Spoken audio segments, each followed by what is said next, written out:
All right. Hello, everyone. This is the Transform to Love interview series. My guest today is Sophie. Hi, Sophie. I'm so Hello, happy. Tata. Yeah, I'm so happy you're here. And yeah, I can't wait to hear your story. So, you shared a little bit about, you were growing up in Holland, right? And then you shared a little bit about having, let's say, anxiety disorder and depression. Was it depression? Right. Yeah. I think I know, yeah. I don't think it ever really became depression, but I mean, Hmm. suffering from anxiety disorder doesn't really make you a happy bunny. So, Yeah, some, sure. Sure. So, would you share a little bit about what it felt like and what does it look like to have anxiety disorder? Because, when you talk about it, you have an idea of what is it, but you don't really know, okay, so what does this look like? So, what did your life look like? yeah, well, basically, what happened was that because everything was way too much, it's like I was putting so much pressure on myself Mm. that at some point something just, went wrong in my head. It felt like that. At some point I just couldn't do it anymore because I always felt I needed to be perfect, like be on top of my class. At the time I was studying to become an English teacher Mm. in Holland. Right now I'm in Florence, Italy. Ah. But that's, fast forward in my story. Anyway, I was studying there and I loved it. I mean, I was really passionate about what I was going to do, but because of that, I also thought I had to be like, best of my class and always putting a lot of pressure on myself and wanting to impress maybe my teachers or whatever. Not really being in line with myself at all, but just living on the approval of others. And there you really don't know that actually you're crashing. Yeah. I mean, that was maybe looking back now, like I should have been way more in touch with what was actually going on inside. But I think I've had to learn this lesson, the hard way in order to become more in tune with myself. Exactly what you help your clients with, like Mhm. also being a highly sensitive person means that all the stimuli, everything, gets to us in a way more intense way. And now I'm aware of that, and now I take care of myself. But there I didn't. And so what happened was that, yeah, I sort of like crashed. I thought it was Pfeiffer's disease because my GP said that. It's like, yeah, you still have some of that in your blood. You can see it. And so I was like, okay, so I'm too tired to um, to perform the way I want to perform. And that was Mhm. really the worst news in the world because that meant that I couldn't really save my life because I needed the compliments, the approval of others in order to feel good about myself because it wasn't coming from within. And so that's horrible when someone tells you, well, you can't really do that anymore. You should take it easy, relax at home. It's like, relax at home. I can't, like, what? But Mhm. actually, that, I mean, it was still visible in my blood, but I'd had it some time ago, and what was actually going on was that I was like overloading myself completely. Mhm. Um, and at some point, I just couldn't do it anymore. I couldn't go to university. I couldn't show up and be with my boyfriend. I couldn't be the like naturally very energetic and enthusiastic person. But I couldn't be that anymore because I was Mhm. completely out of alignment with myself. And your question, what did it look like? Well, it meant that I didn't really dare go out, or I was constantly stuck in my head, just Mhm. ruminating, going over the same thing all the time, and feeling so wrong and feeling so alien and stupid Mhm. and weak and beating myself up for that because I thought, I'm different, I'm strange, and I need to get out of this. I want to, like, Mhm. when you feel anxiety, like when you're nervous, but like serious anxiety really blocks you so much. At some point, I really had difficulty eating Mhm. or sleeping because the moment you wake up, you have those thoughts going again, and it's like, doesn't it ever stop? And it didn't. So that was it was hell. I was called hell, and I remember at some point having like, I know it sounds very dramatic, but at some point you're like, with a knife, you would love to cut out that piece in your stomach Mhm. where it's Yeah. always so constricted. I mean, that's how I felt. I was like, I don't know what to do anymore. I'm going fucking crazy. Mhm. So that was horrible. Mhm. Um, and I was on antidepressants for that Yeah. because I couldn't function. And when I started taking the medication, I could function again, and that was a great thing, even though I did judge myself. for it having to take them because I felt different. So that's a bit about what it's like to have anxiety disorder. Yeah. Oh my gosh. And how did you come out of this? So, did you continue taking the medication or did you stop taking it, or what? How did you come out of this situation? Yeah, the thing was that because I was judging myself so much for having to take this medication in order to even function, I was like, I need to get rid of this shit as quickly as possible because then at least I can say I'm not on medication. And so when I would feel better after a while, seeing a psychologist and doing all my, whatever I could think of, reading self-help books, mindfulness courses, yoga, I mean, the works, I would feel a bit better. And then, yes, okay, let's quit the medication. But then, I remember teaching at a school, and I was really feeling good about myself. And then I thought, okay, let's quit.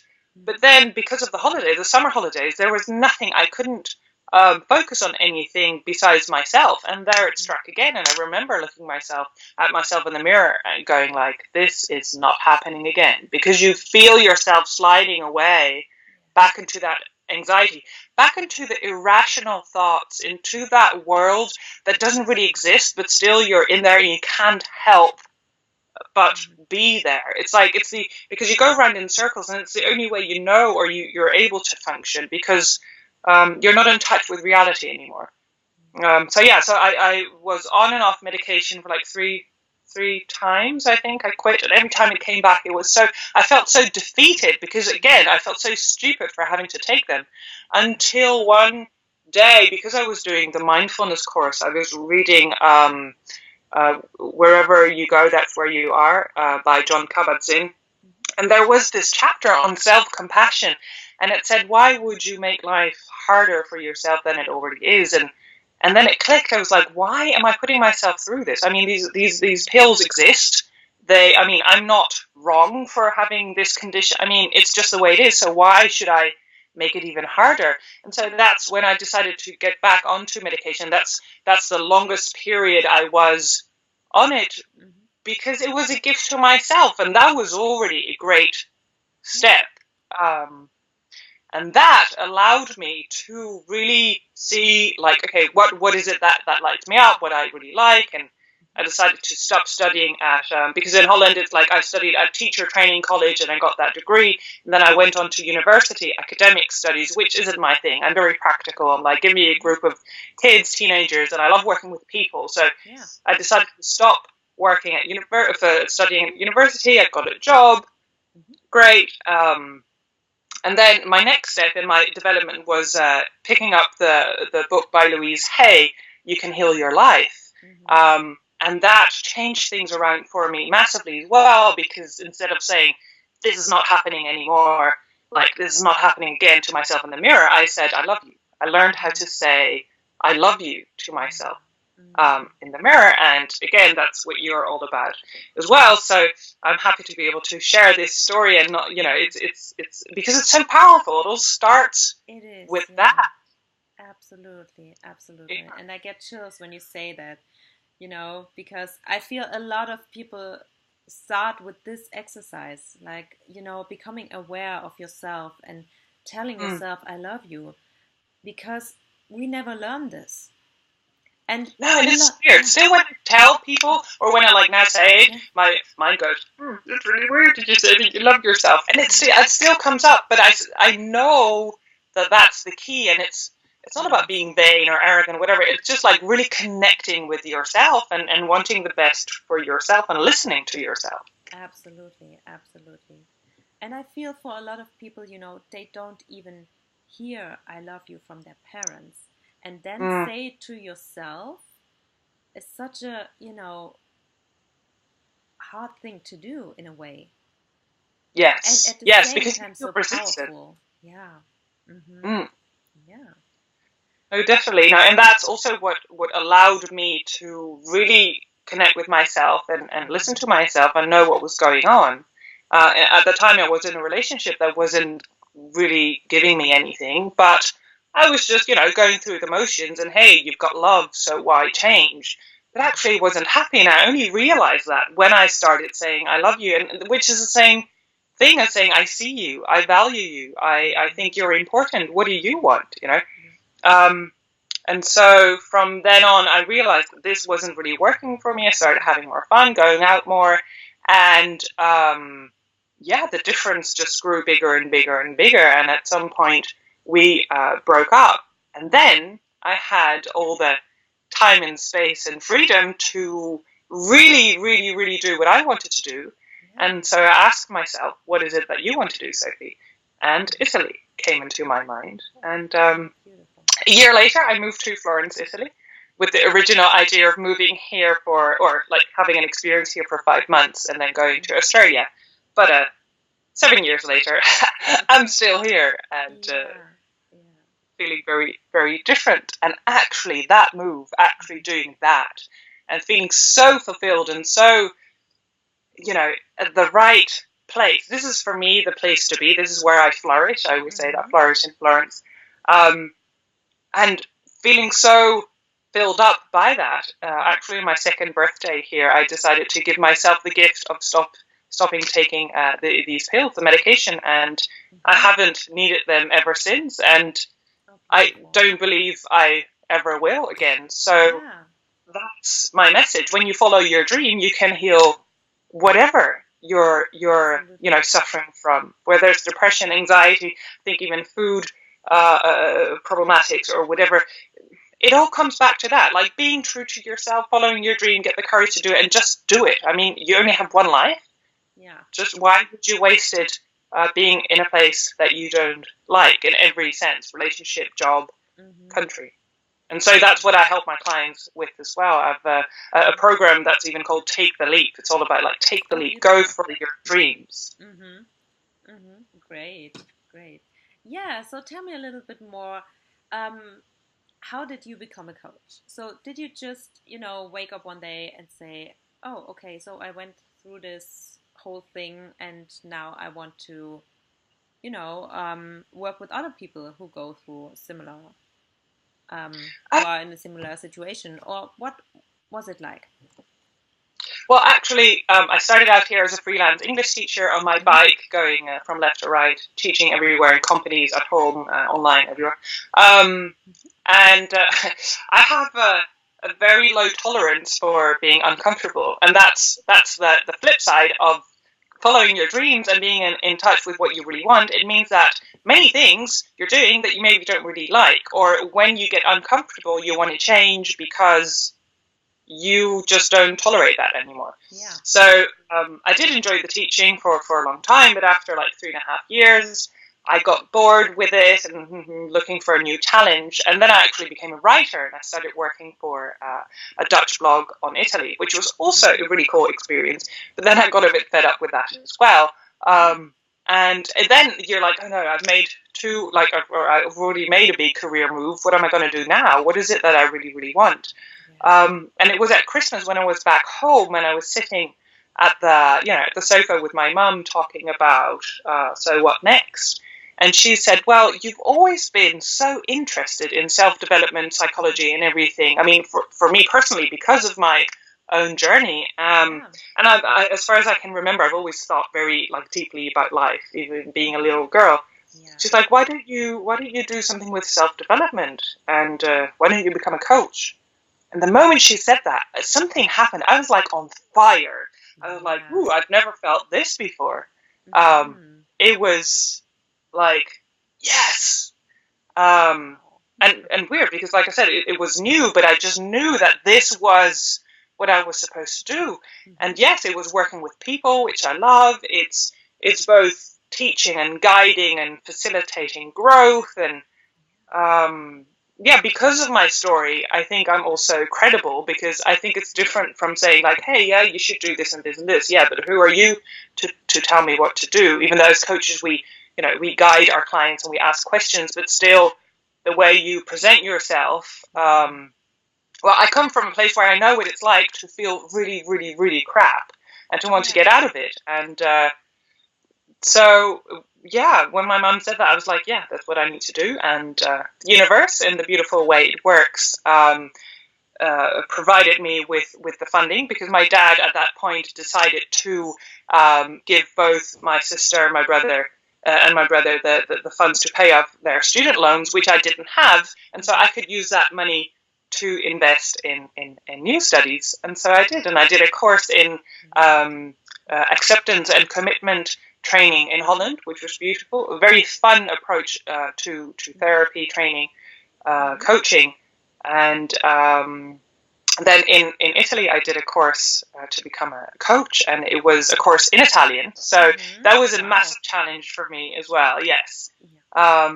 Yeah, because I coach in 3 languages, and it's Italian, English, and Dutch, and I love it because it's in the end it's the same. We're all people, and the language changes, but the questions are the same powerful ones. And so yeah, I did that, and I'm so, but still, I mean, so determined. This is what got to do. This is what I want to do. This is the only thing I can, it's the only, there's no other way. And so having that determination, you make it happen no matter what. And I love that. And the results I'm getting with my clients are amazing. When I do walking coaching in the park as well, which is cool because I use, what's that? That sounds interesting. Right, it's amazing. And it's just, instead of sitting in a studio, you just go walking. But what I do is use the metaphors of nature. Because so when there's a path, I'm like, okay, so what's this path? What do you see at the end of the path for you? What do you want to go left or right? What does right represent? What does left represent? Or what tree are you? And what are these trees? It's so powerful, whatever comes up in the moment. But when they see their reality and they allow themselves to really go for their own path, it's like, now I can see it. And that just gives me goosebumps. Sometimes I'm like, okay, I'm not going to cry, because it's so massive. You have that with your clients as well. When they get these breakthroughs, it's like, oh, Absolutely. So, yeah. Oh, that sounds beautiful. I love nature, and I love, when you were sharing, it was like, wow, this is so powerful to go with someone through nature and just kind of reconnect with your own nature.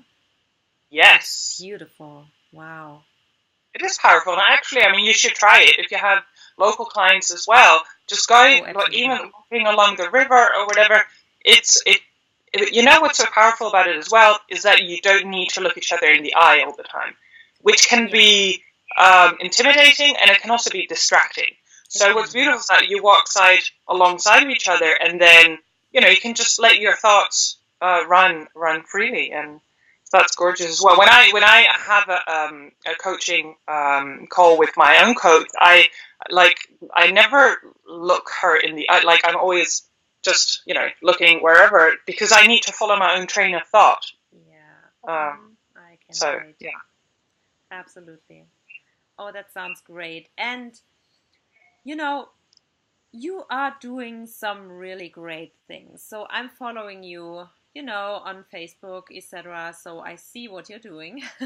And you do these meetups in Florence, and you have this really cool Facebook group, which is just, I like the energy of it. I just like to be there, it's such a great place. And I like that you share, you don't sugarcoat it, there are a lot of, I had my own journey with some coaches, let's say it, and there are coaches who are like, oh, everything's perfect, my life is so great, and yours is not. And I show you how to do, And you suck, and you can only get here by paying for my services. Goodbye. Yeah, I know. It's like you put yourself in the ivory tower, which I don't. Authenticity is my biggest value, so it wouldn't be in line with who I am. Absolutely, absolutely. And I love that, and it makes you, relatable. People see you and they know, oh, okay, she's going through a challenge. Oh, all right. So that's normal. It is normal. It is life. Yes. And I love, I just love it. It's so beautiful. Thank you. It's great to hear, because sometimes, being a coach, you're also like, okay, so how much should I share? Mm-hmm. Because, you also want to be a leading figure. But I think that because we open ourselves up and we show that we're human, that's like what you say, you become relatable. And I'm not telling you that I am Miss Perfect or I have all the answers. Absolutely not. Let's do it together and let's discover them together. And because of my path, I'm so committed to my own growth. Like I would ask my clients different questions last year compared to this year because of everything that I've learned. And that's also the only thing you can do, like, and also to be credible. And we are all here to help each other. And I don't think it makes sense to create this distance, or because then you also put yourself in the place of a guru and people become dependent on you, or see you as like the you know, the final destination. Well, you know, no, you do you, I do me, but I can, you know, facilitate your journey. That's what I'm about. But I don't want you to become dependent of me or want to be me, because you need to become the most fucking amazing version of you. That's what I'm all about. Absolutely. Absolutely. Oh, I love that. And I love that you know, you just talk like you think. I like that. Yeah, I mean, why not? Why? But that's, I think it's because I'm Dutch. Like in Holland, we're like way more direct. But it's also about who I am and what I've been through. Like being so out of alignment with myself. Like even though I was super enthusiastic or whatever, but I found the strength in being real, and in being real also means being vulnerable. And I mean, what we hear all the time is like, think positive and yay and whatever, and but that also has a very forced energy behind it. I believe very much, but that's me being, again, a highly sensitive person. That doesn't work for me. When I'm feeling very fragile or have my challenges or many things are going on, I need to take a break. I very often, like I wrote the other day, go to the beach and like look at the sea, and I cry, I work through stuff, I journal. I do that because now I know myself, and I need that in order to get to the other side. And I dare to be so open, so authentic, so fragile, because I don't have anything to hide. Like, I don't ignore my shadow sides. I don't break through them. I don't force. No, it's like I look everything in the eye, and that's how I can be, you know, completely myself. But that means, like you say, we're human. We all have our challenges, and embracing them and giving them space. That's your path to power. Not by going all the time, I'm great, I'm great, I'm great, I'm great, I'm great. Yeah, it's very nice, but if you don't really feel that, go and see what's going on for you, really, and sit with yourself as if you were your own mom, and you know, talk to yourself and say, so what's really going on here, and let it out. And that's when you come to the other side and to your natural power, because we all are very powerful, but when we keep these filters up or don't really connect with what's really going on, then you have that shit in the way of your own power. So I'm also about that, like, positive thinking, it's very important, but sometimes I wonder that if for people that are really sensitive, it gets the opposite effect, creates the opposite effect, because, and that's also what I learned in my training, the acceptance and commitment training, that when you ignore something, it's like, you know, when you have a big ball, and you're in the water, and like you just suppress it and you push it down, you know, being sad or jealous or angry or depressed or whatever, and you push it down because you need to be positive and smiling, and at some point what's going to happen, it's going to blow out of the water and you're going to hit yourself in the head with it. So when you suppress stuff, that's not the way to do it. And I need to lift that ball up all the time, like give it space, and that's where I can be true. So that's why I'm so authentic, because it's, I don't know, it's for me the only way to go. Absolutely. Oh, I love that. I absolutely agree. And can you talk a little bit more about being highly sensitive? Because I know we get each other, so I'm highly sensitive too. But a lot of people, you know, don't even know what that means, you know? Exactly. Yeah, Yes, that's what we found out the other week. Exactly. Being highly sensitive, because at the beginning I was also very allergic to the terms like, ooh. So you think of little girls that cry all day long and go like, ooh, when they see a spider or whatever. And I'm not like that at all. I'm a very tough person, but in a very, powerful way. Yeah.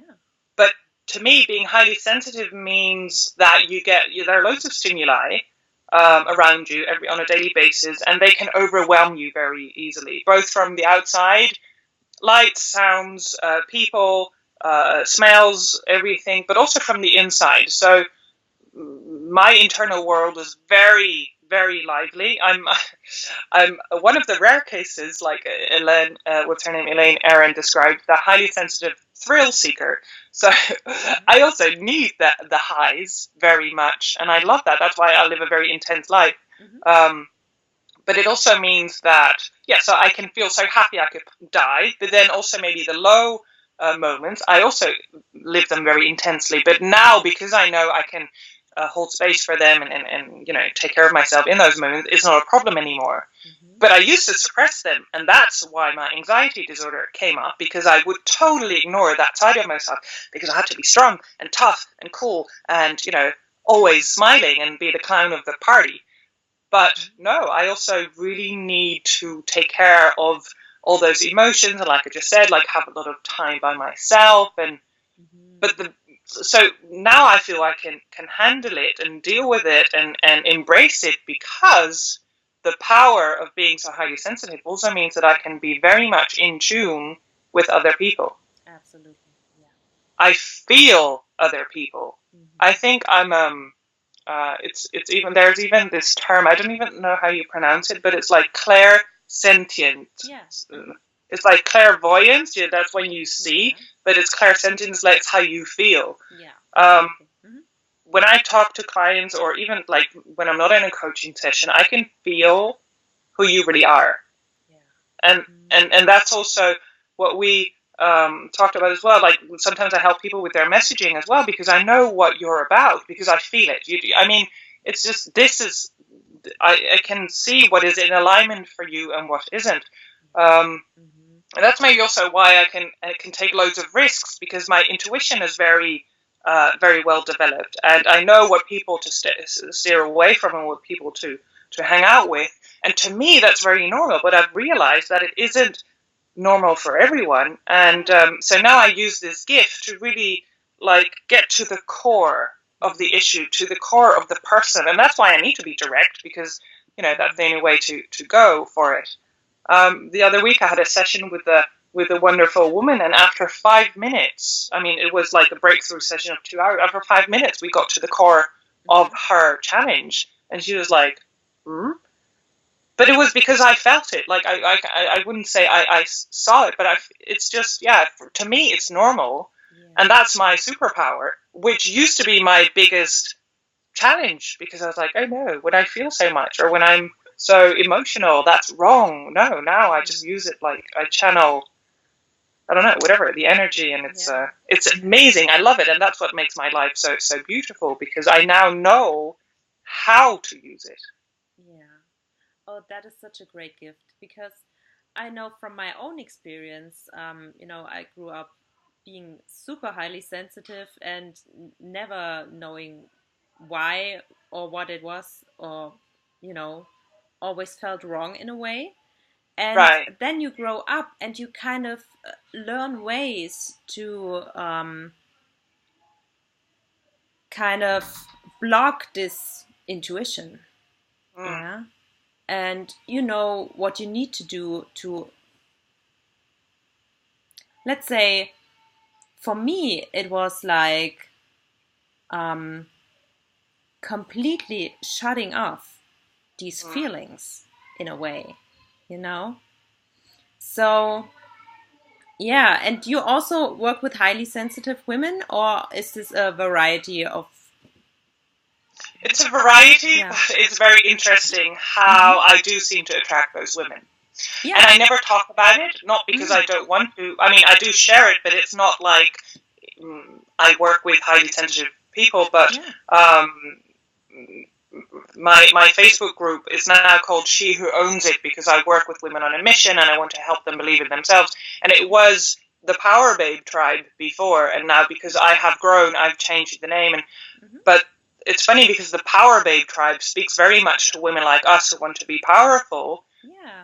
But then maybe because of my energy or whatever, or because I was so authentic, or I don't know, I think people were attracted to it because that's what you aspire to be. But still, there's also the embracing of the sensitive, and I think that the clients that resonate with me see that and feel that with me, even at a subconscious level, that they know that I can, take care of them in that sense, or that they're safe. The biggest compliment I always get when I have my monthly meetups here for my group, I now do them in Florence, but I wish to expand them. And we meet up with like around 15 women, and we do a round table, share who we are and what we do. And I always have a coaching question, and they answer a very intimate question. But the feedback I always get is that they feel safe to share. And that to me is so important. But I think I managed to create this safe atmosphere because I feel what they need and what's going on, and what I can say, what I can't say. And so, yeah, that is, that's how I think I also attract those women, because they see that I respect their sensitivity as well. And I invite it. And so, yeah. It's beautiful. I think we all are sensitive as women, especially, but men as well. And the more you allow yourself to let these feelings come out, because I mean, you will probably have the same in sessions. What comes out very often is like, oh, I need to trust myself more, or trust my feelings more, or when we get more in touch with our feelings, then we are who we really are, and that's where our power lies. And it's such a beautiful thing to create a safe space for women, especially now. I feel there is absolute paradigm shift with women and their role in the world, and to create this safe space and a room where they can share very openly, because not a lot of women were allowed to share what they feel in their own family, not even with their mothers. Sometimes. Yeah, because the mothers didn't develop their feminine side or their sensitive side. But I mean, that's the same experience that I've had, and not in a judging way, but I mean, also because of her experience. And so maybe you probably mention it because it's something similar you've been through. It's when you're not allowed, or you don't have that example, then how are you ever gonna allow yourself to feel?